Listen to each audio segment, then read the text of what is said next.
I thought we better start off today talking about this bill, this 250 pages of proposed laws. This is Labor's Industrial Relations Bill. It's a lot of laws and a lot of government intrusion, a stack of proposed solution in search of a problem. There's no problem to be fixed here. Labor promised none of this before the election. Labor has not made out a case for change. They haven't demonstrated that one page or even one line of these laws is needed to fix any particular problem. Instead, there's just political spin, a political line that's even incorporated into the bill's long title, Fair Work Legislation Amendment Secure Jobs Better Pay Bill of 2022. I mean, give me a break. Secure jobs and better pay? If you vote against this bill, you're against secure work and better pay?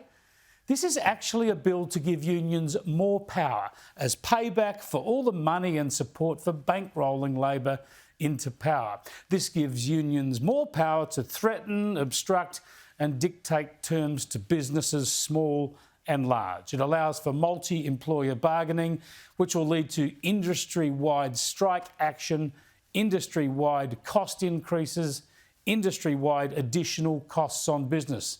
The government even admits it'll cost small businesses at least $15,000 and medium businesses $80,000 just to deal with the legal processes of claims under this legislation. That'll cost jobs, not boost real wages.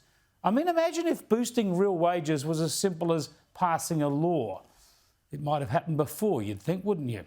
Even the Reserve Bank governor has warned this will reduce our productivity and our economic agility.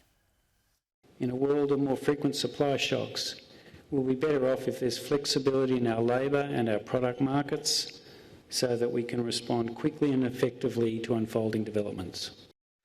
Yes, this is a real worry. Inflation is already too high, of course, getting worse under Labor. Wages are already falling backwards in real terms faster under Labor. And cost of living pressures are still going up under Labor. Giving more power to unions, making life even tougher for small business, well, that's only going to make things worse. And just to show you how this is starting to dawn on some people who haven't thought these things through in the past, well, have a look at this. When Labor's IR bill, when this bill passed the lower house earlier this month, one of those who voted with Labor and the Greens was the Teal so-called independent Zoe Daniel. Daniel, who's spent most of her life as a union member working for the taxpayer-funded ABC, well, she voted in favour of these laws without understanding what they might do to the small businesses that actually underpin the real economy. No doubt a few of them from her electorate have tried to educate her because in question time yesterday, Daniel changed her tune. To the Minister for Workplace Relations, Goldstein has 17,000 small businesses and the government's Industrial Relations Bill captures businesses with a headcount of just 15 plus. This would see thousands of small businesses across the country potentially drawn into multi-employer bargaining. Overall, I've supported the bill. However, does the government accept that the numbers should be raised to a higher number of full-time equivalent staff to acknowledge the concerns of our small businesses? Hang on, she voted for the bill. Sure, the time to raise the obvious weaknesses in this bill, the time to point out the harm it will do to businesses in your electorate, well, that time would be before you voted for the bill, wouldn't it? These Teals, they're going to be a problem for everybody, aren't they? Especially those who elected them. Look, the trade unions are becoming irrelevant to most workers outside of the public sector. Less than 1 in 10 workers in the private sector joins a union.